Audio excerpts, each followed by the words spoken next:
नमस्कार, ये आकाशवाणी शिमला है। अब आप राजकुमारी चंदेल से प्रादेशिक समाचार सुनिए।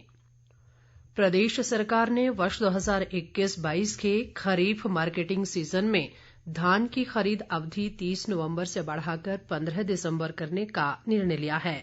ग्रामीण विकास व कृषि मंत्री वीरेंद्र कंवर ने ये जानकारी देते हुए बताया कि राज्य सरकार ने इस वर्ष के लिए धान खरीद के लक्ष्य को भी बढ़ाकर 56,000 मीट्रिक टन कर दिया है।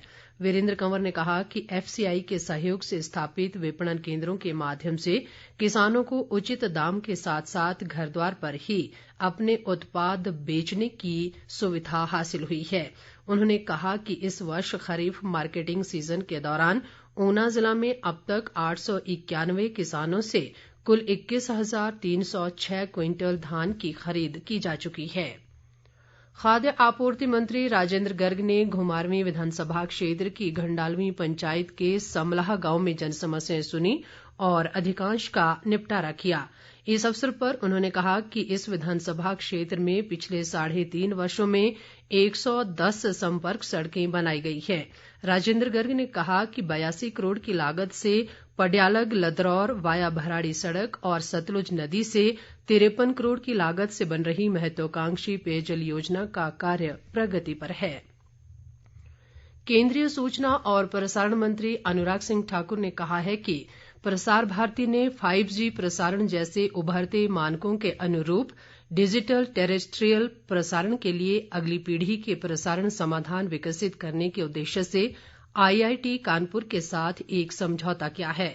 आज लोकसभा में एक लिखित उत्तर में अनुराग ठाकुर ने बताया कि अगली पीढ़ी के प्रसारण की अवधारणा के प्रमाण के लिए मंजूरी भी IIT कानपुर को दी गई है।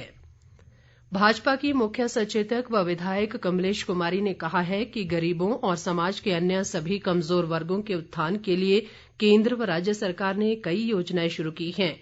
वे आज भोरंज में अनुसूचित जाति जनजाति अत्याचार निवारण अधिनियम पर आयोजित एक जागरूकता शिविर की अध्यक्षता कर रही थी। उन्होंने विभाग के अधिकारियों को सरकार की विभिन्न योजनाओं का व्यापक प्रचार प्रसार करने को कहा ताकि पात्र लोग इनका लाभ ले सकें।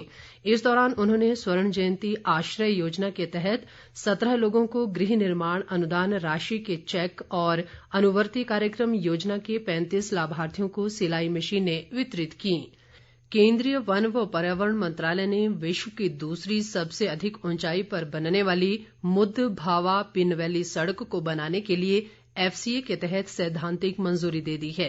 इस सड़क के बनने से शिमला से काजा की दूरी लगभग 120 किलोमीटर कम हो जाएगी।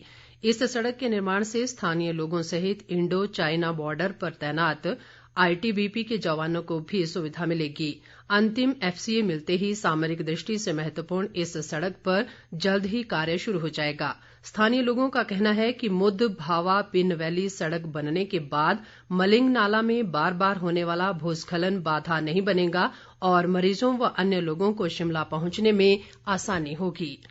भारत सरकार के सूचना व प्रसारण मंत्रालय के क्षेत्रीय लोक संपर्क ब्यूरो शिमला द्वारा आज जनजातीय मामलों विषय पर एक वेबिनार का आयोजन किया गया। वेबिनार में प्रादेशिक लोक संपर्क ब्यूरो चंडीगढ़ की सहायक निदेशक सपना बट्टा ने जनजातीय समुदाय के लोगों के उत्थान के लिए केंद्र सरकार द्वारा चलाए जा रहे विभिन्न कार्यक्रमों की जानकारी दी।